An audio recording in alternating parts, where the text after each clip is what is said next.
महावितरणाचा आढावा घ्यावा आणि शेतकऱ्याला किंवा कंझ्युमरला व्यवस्थित वीज द्यावी या पद्धतीची जी कमिटी आहे त्यांनी जो आढावा घेतला त्यामध्ये विशेषतः शेतकऱ्याला जो शेती पंप द्यायचा होता मागेल त्याला सौर ऊर्जेचा पंप अशा पद्धतीचे अर्ज शेतकऱ्यांचे 46,000 आले, त्यातले 39,000 पडताळणी झाली, अवघे 26,000 पंप बसवले गेले असं आज आम्हाला माहिती देण्यात आली. परंतु अद्यापही अनेक शेतकरी असे आहे की ज्यांना सौर ऊर्जेचा पंप मिळाला नाही. यांनी जरी 26,000चा आकडा दिला असला तरी तेवढ्या लोकांना पंप मिळाला नाही ही वस्तुस्थिती आहे. आज आला त्या योजनेचा भाग. दुसरी योजना आहे त्यामध्ये एक कंपनी आहे कोणती जॅक्सन आणि एक NCC या योजनेमध्ये त्या कंपन्यांनी कामं घेतली. एक वर्ष 2 वर्ष झाले त्या कंपन्यांनी काम मुदत संपून सुद्धा पूर्ण केलेलं नाही. 50% काम अवघं पूर्ण झालंय. अशा परिस्थितीमध्ये या कंपन्यांना दंड ठोठवलेला नाही, त्यांना टर्मिनेट केलेलं नाही. इथल्या अधिकाऱ्यांच्या त्या अधिकारात नसल्यामुळे केंद्रात राज्यातली जी अधिकारी मंडळी आहे त्यांनी त्याला टर्मिनेट करून दुसऱ्या एजन्सी द्यायला पाहिजे होत्या. वास्तविक ते न दिल्यामुळं आज संभाजीनगर शहरातल्या आणि ग्रामीण भागातल्या जिल्ह्यातल्या नागरिकांना विजेचा लपंडाव सहन करावा लागतो. ही वस्तुस्थिती आहे, हे मान्य केलं पाहिजे. शेवटी आम्हाला इथले चीफ इंजिनियर स्वतः म्हटले की ती एजन्सीला आम्हाला जिथं माणसं पाहून द्यावे लागतात आणि काम करावं लागतं. आम्ही त्यांच्या मालकाला कंप्लेंट केल्या, सगळ्यांना केल्या, परंतु त्यांना टर्मिनेट करणं, त्यांना दंड लावणं हे आपल्या चीफ इंजिनियरच्या हातात नसून ते मुंबईच्या अधिकाऱ्याच्या हातात असल्यामुळं खऱ्या अर्थाने आपल्या संभाजीनगरच्या कंझ्युमरला तो त्रास सहन करावा लागतो. ही वस्तुस्थिती आहे. आज आला दुसरा भाग.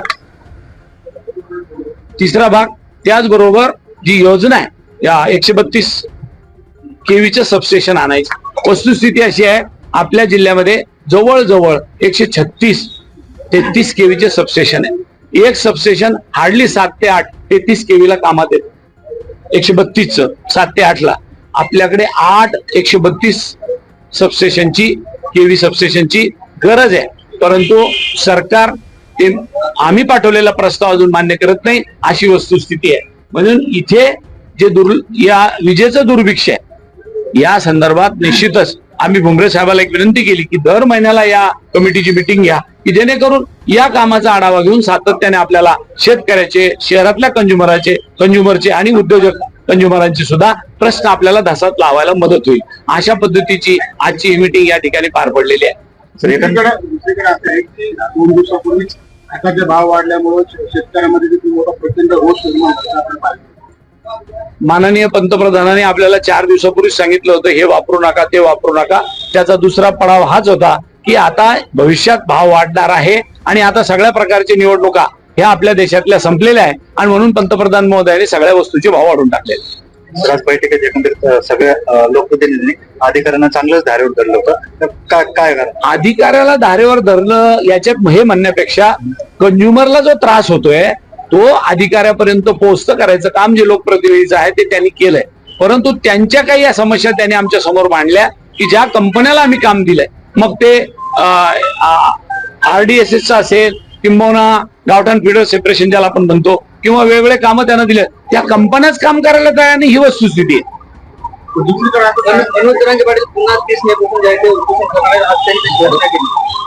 मनोज जरांगे पाटलाच्या ज्या मागण्या आहेत त्या खऱ्या अर्थाने सरकारने तात्काळ पूर्ण कराव्या आणि त्यांना उपोषणाला बसू द्यायची वेळ येऊ नये असं मला वाटतं.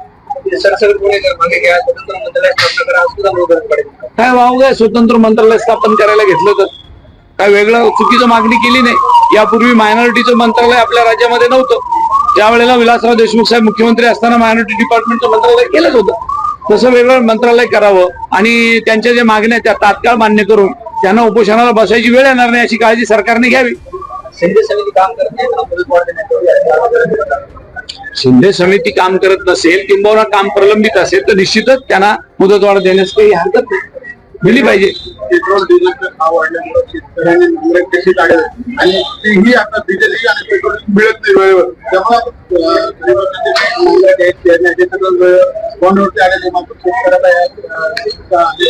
या सरकारने शेतकऱ्याला वेठीस धरायचं काम केलेलं आहे.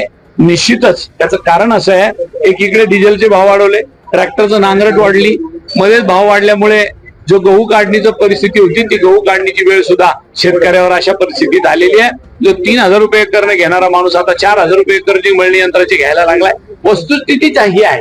आणि इतकं करून शेतकऱ्यांची मक्का खरेदी करायची, कापूस खरेदी करायची, हमी भावाने खरेदी करायच्या सगळ्या दुकानं सरकारच्या बंद आहे.